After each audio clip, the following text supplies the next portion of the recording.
నమస్తే. Welcome to Andhra Prabha. నేను ప్రశాంత్. ప్రస్తుతం గోల్డ్ అండ్ సిల్వర్ రేట్లు ఏ విధంగా ఉన్నాయి? ఇప్పుడు పెరిగాయా? తగ్గాయా? ఇంకా రాబోయే రోజుల్లో ఇంకా ఏ విధంగా ఉండబోతున్నాయని పూర్తి వివరాలైతే తెలుసుకుందాం. దీని గురించి అయితే మాట్లాడేందుకు ప్రస్తుతం మనతో పాటు గోల్డ్ అనలిస్ట్ రామచంద్రమూర్తి గారు మనతో పాటు ఉన్నారు. నమస్తే అండి. నమస్తే అండి. సార్ ఏంటి సార్ పరిస్థితి? ఇప్పుడు గోల్డ్ అండ్ సిల్వర్ రేట్లు ఏ విధంగా ఉన్నాయి సార్? ఇప్పుడు స్టేబుల్ గానే ఉన్నాయి అనుకోవచ్చా? ఇప్పుడు ప్రెజెంట్ కొనడానికి ఏ విధంగా ఉన్నాయి? సో ప్రెజెంట్ గోల్డ్ $4,137 ప్రెజెంట్ ఉంది. సిల్వర్ వచ్చి $61.5 ఇంటర్నేషనల్ ఉంది. దాదాపు నిన్న ఇది $4,200 దాకా వెళ్ళింది. సో ఇప్పుడు $70 తగ్గింది. సేమ్ ఇక్కడ ఇండియాలో కూడా అదే రిఫ్లెక్ట్ అవుతుంది. సో అంతకుముందు గోల్డ్ వచ్చి 1 లక్ష మొన్న 1,50,000 1,47,000 దాకా వచ్చింది. ఇప్పుడు 1,45,000 వచ్చింది. సో దాదాపు 2,000 పాయింట్స్ తేడా వచ్చింది, తగ్గింది. అలాగే సిల్వర్ చూసుకుంటే మొన్న 2,40,000 దాకా వచ్చి ఇప్పుడు 2,35,000 అంటే ఒక 5,000 తగ్గింది. గోల్డ్ అండ్ సిల్వర్ అయితే ప్రెసెంట్ ఒక రేంజ్ నుంచి ఉన్నాయి. మనం మాట్లాడుకుంటున్నాం లాస్ట్ వీడియోస్ నుంచి కూడా ఒక రేంజ్ లో ఉంది.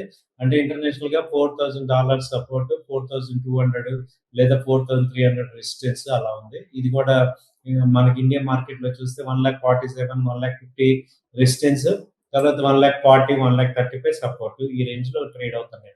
మొన్నటి వరకు మనం చూసుకుంటే గనక అంటే జస్ట్ ఒక 3 డేస్ బ్యాక్ చూసుకుంటే గనక గోల్డ్ రేట్ అనేది భారీగా తగ్గడం జరిగింది. మళ్ళీ పెరిగింది. ఇప్పుడు మళ్ళీ ఈ 2 రోజుల నుంచి కొంచెం మనకి మళ్ళీ తగ్గడం జరుగుతూ ఉంది. అయితే అంటే ఏ రీజన్‌లో తగ్గడం జరిగింది సార్ అది? మేజర్ రీజన్స్ మనం అబ్జర్వ్ చేస్తే గోల్డ్ రీజన్స్ చూసుకుంటే ఇంటర్నేషనల్ గా డాలర్ పెరగడం అనేది స్ట్రాంగ్ అవటం అనేది మేజర్ గా గోల్డ్ కి ఎఫెక్ట్ అవుతుంది. ఇంటర్నేషనల్ గా యుఎస్ లో మేజర్ గా అమెరికా పేరోల్స్ పెరిగాయి. దాంతో ఏమవుతుందంటే పేరోల్స్ ఎప్పుడైతే పెరుగుతున్నాయో ఈ డాలర్ స్ట్రాంగ్ అవుతుంది. సో డాలర్ స్ట్రాంగ్ అవటం వల్ల మనకి గోల్డ్ సిల్వర్ ఇవి తగ్గుతున్నాయి రేట్లు. సో గోల్డ్ కి డాలర్ కి రివర్స్ రేషియో ఉంది కాబట్టి, అలాగే క్రూడ్ ఆయిల్ తగ్గటం కూడా మనకి డాలర్ కి స్ట్రాంగ్ అవడానికి జరుగుతుంది. కాబట్టి ఈ స్టాక్ మార్కెట్లు కూడా పెరుగుతున్నాయి. సో స్టాక్ మార్కెట్ల మీద ఎక్కువ ఇన్వెస్ట్మెంట్ ఇటు టర్న్ అవుతున్నప్పుడు గోల్డ్ మీద తగ్గుతుంది.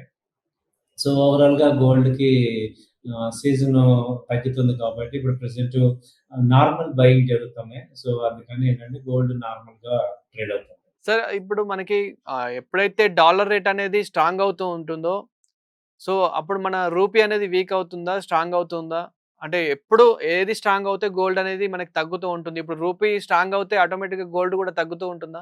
యాక్చువల్‌గా రూపీ స్ట్రాంగ్ అవుతుంటే ఏమవుతుందంటే రూపీ స్ట్రాంగ్ అవ్వడానికి ఈ మధ్య చాలా తగ్గిపోయింది. రూపీ వీక్ అవుతుంది.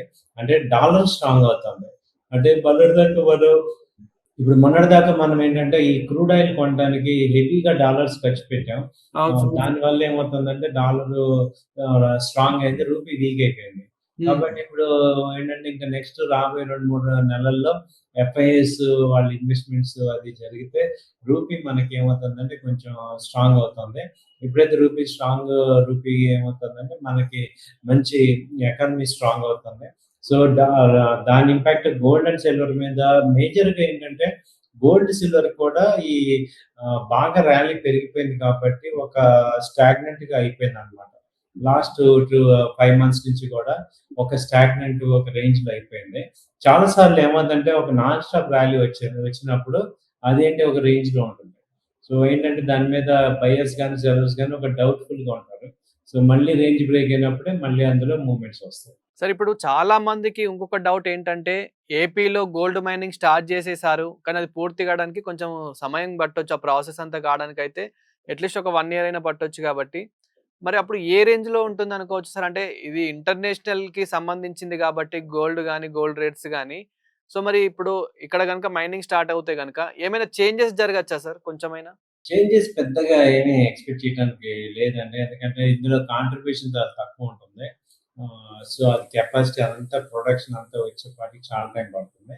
అది చూసాక గాని మనం డిసైడ్ చేయలేం. కాబట్టి ప్రెజెంట్ ఎక్స్‌పెక్టేషన్ ఏమి పెట్టుకోవద్దు.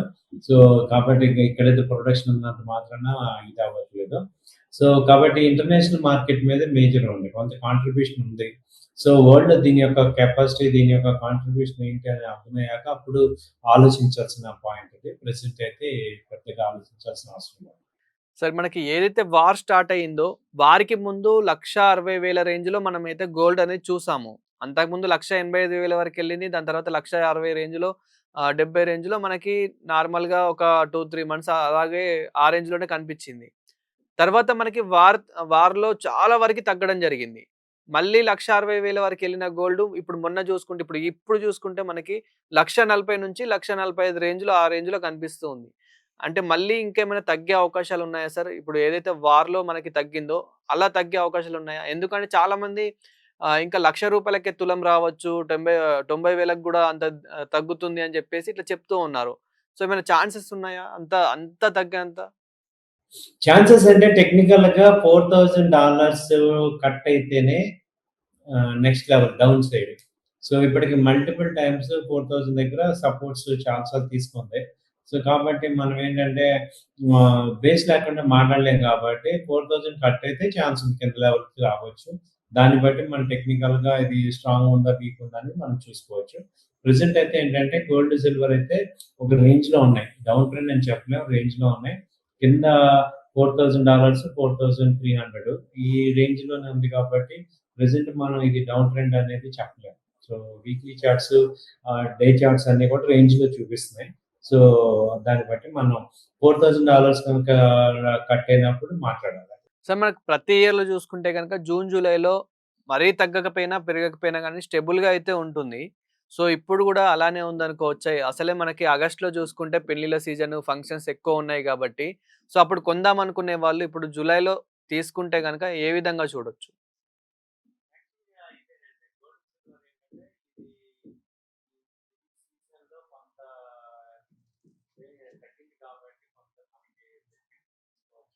అంటే by and it's long term point of వ్యూలో చూసుకునే వాళ్ళకి అడ్వాంటేజ్. అందుకని షార్ట్ టర్మ్‌లో చూసే వాళ్ళకి ఇబ్బంది అవుతుంది. అంటే ఒక లాంగ్ 1 ఇయర్, 6 ఇయర్స్ వాళ్ళకి ఎప్పుడు కూడా గోల్డ్ వల్ల అడ్వాంటేజ్ ఉంటుంది. సో, బై అండ్ ఇట్స్ లాగా చేసుకోవచ్చు. అలా కాకుండా ఓన్లీ నేను షార్ట్ టర్మ్ చేస్తున్నాను వాళ్ళకి కంప్లీట్ బాగా టెక్నికల్స్ ఫాలో అవ్వాలి. సో, లాంగ్ టర్మ్ చేస్తున్న వాళ్ళకి పర్వాలేదు. సో, మొత్తానికైతే ఇప్పుడు ఎవరైతే గోల్డ్ అండ్ సిల్వర్ మీద ఇన్వెస్ట్‌మెంట్ చేద్దామనుకుంటున్నారో వాళ్ళకి ఇది కొంచెం మంచి టైం, మంచి ఛాన్స్ అనే అనుకోవచ్చా? అవునండి. అనుకోవచ్చు. ఎందుకంటే గోల్డ్ అండ్ సిల్వర్ ప్రెజెంట్ మంచి సపోర్ట్ లెవెల్‌లో ఉంది. సో, పర్వాలేదు తగ్గింది. ఇప్పుడు ఏంటంటే ఎనీ టైమ్ మళ్ళీ బౌన్స్ అయ్యే ఛాన్సెస్ ఉంటాయి. గోల్డ్, సిల్వర్ ఎప్పుడు కూడా మీరు ఎలా చూడాలంటే 2 ఇయర్స్ బ్యాక్ ఎలా ఉంది, ఇప్పుడు ఎలా ఉంది. సో, అవును. నెక్స్ట్ 2 ఇయర్స్ బ్యాక్ ఎలా ఉంటుంది. చాలామంది ఇప్పుడు ఆహ్, ఈ మెటల్స్ అన్నీ కూడా పెరగటమే గానీ తగ్గటం అనేది చాలా రేర్‌గా చూస్తాం. సో, తగ్గినా గానీ టెంపరరీగా ఉండి మళ్ళీ రైజ్ అయిపోతాయి. కాబట్టి అలాంటి రైజ్ అవుతున్నప్పుడు ఏమవుతుందంటే, తగ్గినప్పుడు మనం ఆపర్చునిటీ లాగా ఫీల్ అయితేనే మనకి మంచి బెటర్ రేట్‌లొస్తాయి. కాబట్టి గోల్డ్, సిల్వర్‌ని మనం పాజిటివ్‌గా బై అండ్ డిప్ లాగానే చేసుకోవచ్చు. సిల్వర్ పరిస్థితి ఏంటి సార్? ఇప్పుడు మనం సిల్వర్ ఒకప్పుడు 4,00,000 వరకెళ్ళింది. మనకి వారికి ముందు గూడా దాదాపు 3,00,000 రేంజ్ వరకి టచ్ అయింది. సో, ఇప్పుడు చూసుకుంటే గనుక స్టేబుల్‌గా కనిపిస్తుంది. సో, అంటే ఇది ఏ విధంగా ఉండొచ్చు అనుకోవచ్చు? మళ్ళీ పెరిగే అవకాశాలున్నాయనుకోవచ్చా? లేదు ఇంకా కొంచెం తగ్గే అవకాశాలున్నాయా? సిల్వర్ అయితే బానే ఉందండి. సిల్వర్‌లో ఏంటంటే ఇన్వెస్ట్‌మెంట్స్ చేసుకోవచ్చు. ఎందుకంటే సిల్వర్ అయితే 2,00,000 మేజర్ సపోర్ట్స్ కనపడుతుంది. సో, 2,00,000 గాని, 220 దగ్గర మేజర్ సపోర్ట్ లాస్ట్ టైమ్ తీసుకుంటుంది. సో, సిల్వరు గోల్డ్‌ని కొంచెం బీట్ చేసి ఫాస్ట్‌గా కూడా ఎళ్ళొచ్చు. నెక్స్ట్ 2 ఇయర్స్ చూసుకుంటే సిల్వర్ నుంచి 5,00,000 దాకా ఛాన్స్ ఉంది కనపడుతుంది. సో, కాబట్టి సిల్వర్‌ని కూడా మనం ఎందుకంటే సిల్వర్‌లో ఇండస్ట్రియల్ యూసేజ్ ఉంది. మనం ఎప్పుడు రెగ్యులర్‌గా మాట్లాడుతున్న ఇండస్ట్రియల్ యూసేజ్ ఉంది. దానిలో ఏంటి ఎలక్ట్రికల్ వెహికల్స్ గాని, సోలార్ ప్యానెల్స్ వీటన్నిటికి కూడా రా మెటీరియల్ ఇదే. కాబట్టి సిల్వర్‌ని మనం పాజిటివ్‌గా తీసుకుంటే మంచి ఇన్వెస్ట్‌మెంట్ చేసుకోవచ్చు. సిల్వర్ బీస్ ఉన్నాయి. సిల్వర్‌లో ఫీచర్స్ ఉన్నాయి. అలాగే సిల్వర్ మీరు బల్క్‌గా కొనుక్కోవచ్చు. సిల్వర్ బీస్ ఇవన్నీ కూడా వస్తాయి. కాబట్టి సిల్వర్‌లో మంచి ఇన్వెస్ట్‌మెంట్స్ చేసుకుంటే మంచి లాంగ్ టర్మ్ కాకపోతే ఓన్ అమౌంట్ ఉండాలి. అంటే మనకి బారోడ్ అమౌంట్ తెచ్చుకోవటం అయన్నీ వేస్ట్. ఓన్ అమౌంట్స్ చేసుకుంటే వర్కౌట్ అవుతుంది. Thank you sir. Thank you so much. Thank you.